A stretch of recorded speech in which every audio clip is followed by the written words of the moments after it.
Jeudi 14 mai 2026, voici le tirage de la guidance, le tirage conseil qui va vous donner justement des conseils pour vivre cette journée de la façon la plus positive possible.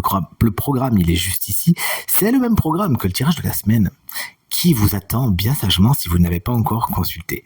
On commence avec les signes de feu, Bélier, Lion et Sagittaire. Vous allez adorer votre guidance. C'est la carte du soleil que demande le peuple.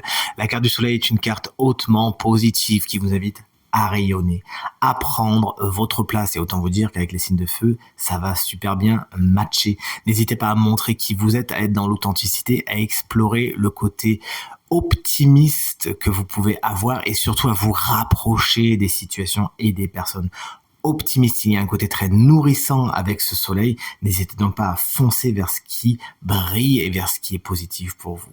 Salut les taureaux vierges. Capricorne, Taureau, on vous embrasse bien fort. Si vous fêtez votre anniversaire aujourd'hui, c'est la reine de coupe qui représente votre guidance. Elle vous invite à accueillir vos émotions, à en faire quelque chose, à ne pas les refouler, à vous poser les bonnes questions par rapport à ce que vous ressentez. Car il y a quelque chose à comprendre au niveau des émotions qui pourrait même s'inscrire dans votre physique. C'est ce que me dit mon intuition.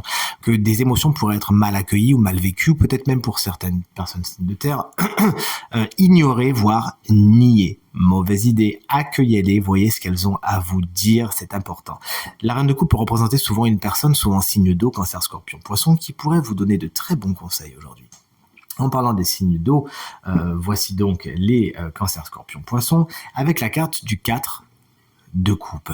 Cette carte vous invite dans un premier temps à la réflexion, à vous poser dans un côté et à méditer sur ce que vous vivez, sur les décisions que vous avez à prendre. Mais c'est une attente qui ne doit pas non plus se faire dans la boudinerie, ne pas trop vous isoler non plus, car certaines opportunités pourraient passer.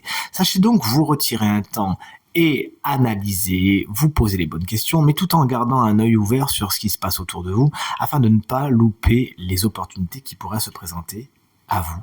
Et on termine avec les signes d'air dont je fais partie, c'est-à-dire Gémeaux, Balance et Verseau. La carte du 10 de bâton vous invite à ne pas en prendre trop sur les épaules, du moins pas plus que ce que vous ne le pouvez. Vous allez sinon vous épuiser intellectuellement, sinon physiquement. Il s'agira donc de ne pas trop tirer sur la corde et de vous respecter, voire vous faire respecter. Donc vous prenez que ce que vous pouvez et surtout, vous n'endossez pas la charge mentale des autres. Si besoin est, les signes d'air, s'il vous plaît, vous demandez de l'aide, vous déléguez, vous priorisez et tout se passera pour le mieux. Pensez à vous. C'est ce que je vous souhaite en tout cas, ainsi qu'une bonne journée à toutes et à tous et je vous dis à demain. Salut.